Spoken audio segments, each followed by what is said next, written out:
There's a waterfall inside the glacier. The water is dropping through the ice and disappearing into a pool beneath this ledge.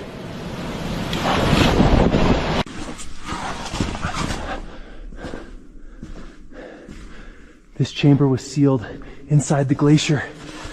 These bubbles could contain air that has been trapped here for thousands of years.